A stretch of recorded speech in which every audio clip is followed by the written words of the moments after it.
Rob Pincus here, National Shooting Sports Month. This is the one you've been waiting for, my very first firearm. Obviously I had a BB gun or two before this, but this is the one right here that I spent a whole lot of time with in the 1980s. Squirrels, G.I. Joe men, Star Wars figures, Green Army men, you name it, Matchbox cars, maybe a couple Blue Jays, who knows. This thing has taken bullets into a lot of things. Lots of trees, lots of safe backstops, lots of the sand pit walls growing up. Can't even imagine how many rounds have been through this Stevens Model 35. I don't know, I'd love to say, if some of you guys, you younger guys, have heard tell of a thing called Sears. The Sears and Roebuck catalog, maybe. You've heard of, heck, at this point, you may have heard about this thing in the past we used to have and go to called department stores.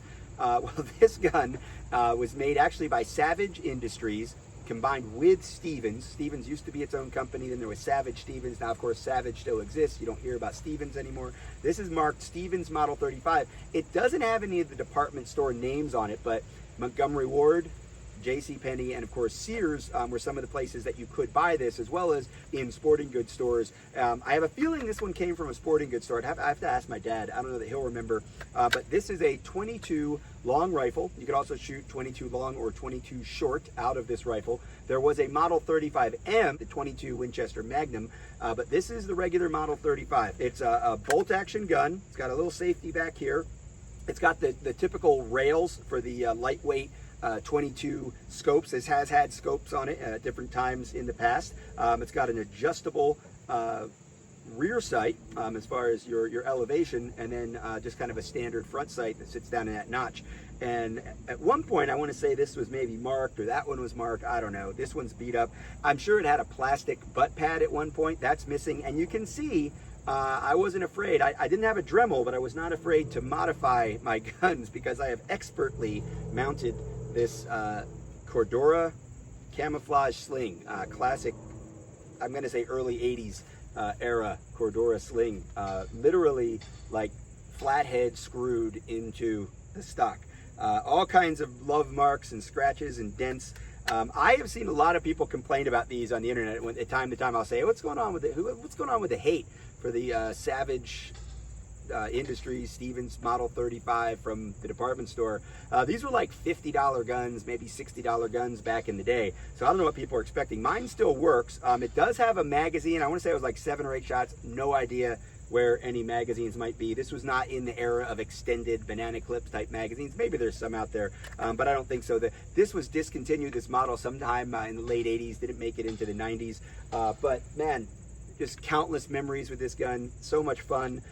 Even without the magazine, I can reach into my little box of 22 long rifle here and probably shove one in the chamber. There we go.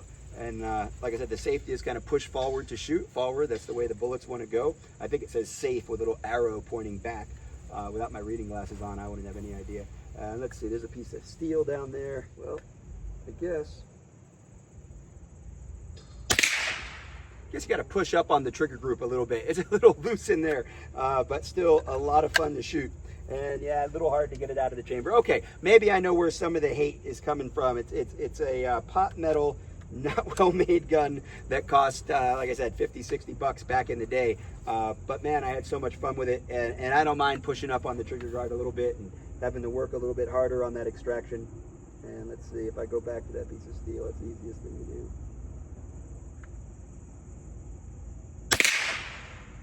Too much fun.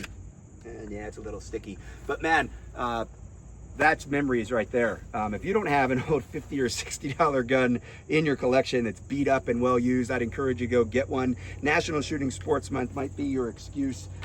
Maybe you'll find an old Stevens 35. If you do, maybe, I don't know, pay 30 bucks for it. I'm not selling you mine though. This one I'm keeping. It'll be a hand-me-down, whichever one of my daughters wants to shoot the most, to be determined. Hopefully not terribly soon. But we are soon going to come to the end of National Shooting Sports Month. This was one that I knew I wanted to bring out of the gun room and share with you guys and actually put the first couple rounds through in who knows how many years. Lots of fun memories. I'm sure you've got a gun that gives you lots of memories, whether you still own it or not. I made mention earlier in one of the videos that I don't have my Ruger Mark II, which is my first handgun that I spent at least as much time with as I did with this rifle. I wish I had that in my collection. So if you do have one in your collection you grew up with, even if you're only like 20 something and you're like, you know, you need the money, you want to buy the new hot whatever gun is in the market, if you've got that gun that your parents got you or that your grandfather got you or that you bought with your own money as soon as you could, I would encourage you to keep it, because someday you're going to be, you know, my age or older, and you're going to be glad to have it, and your robot's going to want to hear all the stories about it, I guess, by then. National Shooting Sports Month. Go shoot.